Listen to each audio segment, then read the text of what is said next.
తొలకరి జల్లుకు తడిసిన నేల మట్టి పరిమళాలేమైపోయెర వాన పాములు నత్త గుల్లలు భూమిలో ఎందుకు బతుకుతలేవు పత్తి మందుల కత్తర వాసన రాయి పంట పొలాలల ఆ మిట్టికి తెచ్చిన అప్పే కట్టాయే నా రైతు కుతికపై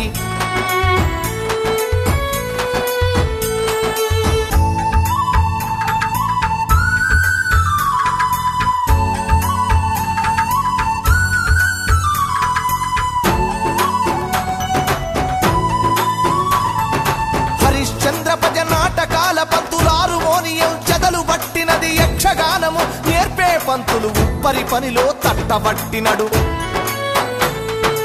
యాచకులు నా బుడగా సంఘాలు ఈ పల్లెల నిలిసి దేవా